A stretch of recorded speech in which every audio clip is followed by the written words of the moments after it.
बेटी जल्दी करना, बहू आती होगी। माताजी, मैंने सारे सामान की तैयारी कर दी है, बस उन लोग का इंतजार है आने का। भी बाहर दरवाजे पे गाड़ी आकर खड़ी हो जाती है। लगता है मेरे बहू बेटे आ गए हैं, अब हम लोग को उठकर चलना चाहिए। इनके स्वागत के लिए घर की सारी औरतें और बाहर की औरतें दरवाजे पे जाती हैं और उनकी आरती उतारते हैं। तुम लोग दरवाजे पे खड़े रहो, अभी आरती उतारा जाएगा तभी अंदर तुम लोग जाना। बहू के स्वागत करने के लिए आरती उतारा ही जा रहा था, तभी मालती देवी अपने दोनों बहुओं को देखकर अचंभों में पड़ जाती है। एक बहू गोरी थी लेकिन एक बहू एकदम काली थी। यह सब देखकर वह सोचने लगती है कि यह क्या हुआ, मुझे कौन सी लड़की दिखाया गया और कौन सी लड़की ये है। मेरे साथ धोखा हुआ है, मेरे दोनों बहुएं तो गोरी थी, ये काली कहाँ से आ गई। मालती देवी गुस्से के मारे जल्दी जल्दी आरती को उतारती है और आरती उतारने के बाद वह सबसे पहले अपने गोरे वाली बहू के पास जाती है और उनसे कहती है, वो इस घर की मालकिन अब तुम हो, तुम्हारे अलावा इस घर की मालकिन वो नहीं हो सकती।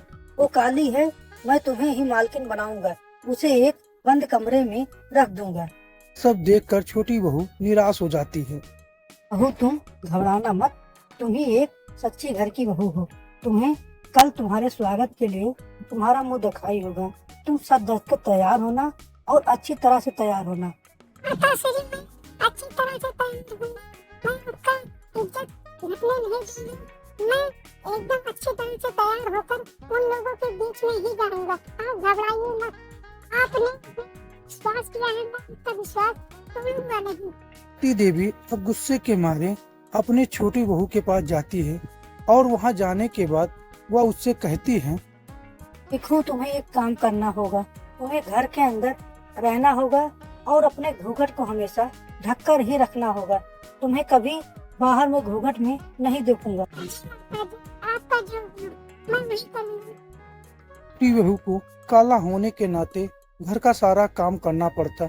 वह संतोष में मारे घर का सारा काम करती। लेकिन छोटी बहू अगली सुबह अपने मन में कहती है, हे भगवान, आपने मुझे काला क्यों बनाया? क्या काला आदमी इंसान नहीं होते? मैं भी तो एक औरत हूँ, मेरा शरीर काला है लेकिन मेरा मन तो काला नहीं है। तो अगली सुबह का सब लोग इंतजार करते हैं। फिर सभी लोग सो जाते हैं और अगली सुबह उठते हैं और तैयारी में लग जाते हैं। इस तरह तैयार होना है कि मैं एकदम ऐसा गोरा बन जाऊं कि जो पूरे गांव वाले आ रहे हैं मुझे देखने, वह देखकर चौंक जाएं और उनके मन में एक चीज आ जाए कि पूरे गांव में सबसे सुंदर बहू इसी घर में आई हुई है।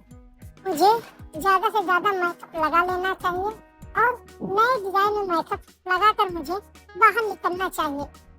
वह सब मेकअप कर ही रही थी तबकि उसके ननंद आकर पहुंच जाती थी। अरे भाभी, एकदम झकास लग रही हो, एकदम इतनी खूबसूरत लग रही है कि तुम्हें देखकर सब लोग अब चौंक जाएंगे।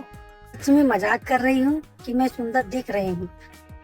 नहीं भाभी, मैं मजाक नहीं कर रहा हूँ, सच में आप इतनी सुंदर लग रहे हैं कि मुझे नजर न लग जाए आपको। वह अपने छोटी भाभी के पास जाती है और वहां जाने के बाद कहती है, क्या भाभी, आप तैयार नहीं हुए? माता जी मुझे रोकी हुई है कि मैं बाहर नहीं जाऊंगा। तभी मालती देवी आ जाती है। तुम घर के अंदर बनी रहना और घर के अंदर सच के रहना, तुम्हें बाहर जाने की कोई जरूरत नहीं है। समाज में सब लोग तुमको देखकर क्या कहेंगे? माताश्री, मेरी चेहरा ही काला हुआ है, मेरा मन तो काला नहीं। ये सब बात कहने की है, लेकिन समाज में तुम्हें देखकर मेरी इज्जत घट जाएगी, इसलिए तुम घर के अंदर ही रहो। ज्यादा बकवास मत करो, हमेशा सर को ढके रहना, कोई तुम्हें देख ना ले। माताश्री, इतना अत्याचार ठीक नहीं है। वो भी तो एक मेरी छोटी भाभी तो है, उनका चेहरा तो काला है, उनसे क्या दिक्कत है? उनको भी समाज में ले चलिए, उनको भी तो दिखाइए, लोग क्या कहेंगे? वो का टेंशन तुम करना छोड़ दो, मैं कह दूंगा कि वह बीमार है, वह बाद में उसकी मुँह दिखाई होगी। तुम बकवास करना बंद कर दो, सब मुझ पर छोड़ दो, मेरा नाक मत कटाओ। सब लोग देखकर मुझ पर हंसेंगे और मुझसे कहेंगे तुम्हें यही औरत मिली थी क्या? अब मुंह दिखाई का कार्यक्रम शुरू होता है। सभी एक एक देखकर सभी औरत बहुत खुश होती है। तभी उसी औरत में एक औरत बोलती है, अरे क्या बात है मालती देवी, एक ही बहू आई है, एक बहू कहाँ चली गई? दोनों की शादी तो एक साथ हुई थी ना। बताओ, मेरी एक बहू की तबीयत खराब हो गई है, उसकी मुंह दिखाई अगले हफ्ते की जाएगी।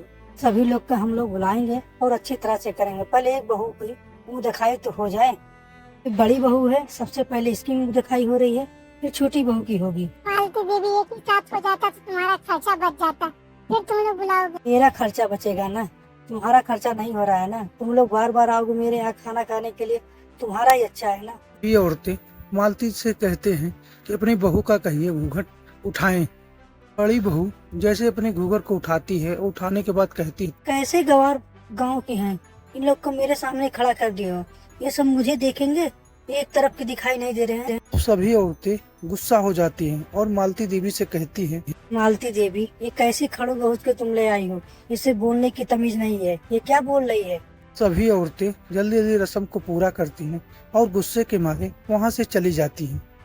बेटी ये हमारे गांव के हैं, इनके सामने आपने बेइज्जती कर मुझे अच्छा नहीं लगता। छोटी बहू एकदम शांत स्वभाव की थी, वह घर का सारा काम कर ही रही थी।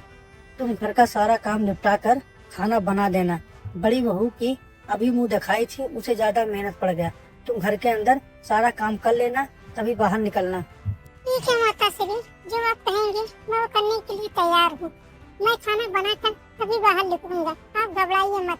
छोटी बहू देखने में बहुत स्वभाव अच्छी थी, वह बिना कहे सब कुछ घर का काम कर लेती और खाना बनाकर एकदम अच्छी तरह से रेडी कर देती थी। काली को रोटी हमारे घर में आ गया है, तब से बेइज्जती चालू हो गया है। नहीं तो मेरा घर कितना अच्छा था। ये गोरी बहू थी, इसी के नाते सब कुछ नहीं हो रहा है, नहीं तो मेरी नाक कट जाती। सब कुछ कह रही थी, तभी मालती देवी का तबीयत अचानक खराब हो जाता है। तभी छोटी बहू परेशान हो जाती है।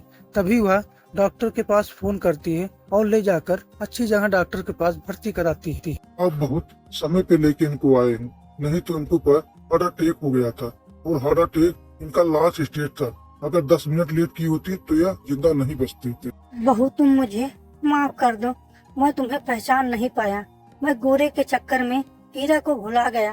तुमसे माफी मांगता हूँ। माता श्री, आप माफी मांगकर मुझे लज्जा मत करिए, आप तो मेरी माँ। नहीं बहू, मैं माँ कहने लायक नहीं हूँ। मैंने तुम्हारा इज्जत कुछ भी नहीं किया। जब तुम घर में आई हो तब से मैं तुम्हें बुरा भला कह ही रहा हूँ। तुम शांत भाव से होकर सब सुन रही थी और घर का काम कर रही थी। मैं अपने हीरा जैसे बहू को छोड़कर एक कोयले के खान में चला गया था, जो मुझे डसने के लिए तैयार था। नहीं माता श्री, आप मेरी माँ हैं। माँ नहीं डांटेगी तो कौन डांटेगा। मालती देवी कुछ दिन बाद ठीक हो जाती है। फिर अपनी छोटी बहू की मुंह दिखाई में सभी गांव वालों को बुलाती है। मालती देवी, ये तुम्हारी बहू तो देखने में बहुत अच्छी है और अच्छे स्वभाव की है। यही बहू हमारे घर की होती तो कितना अच्छा होता।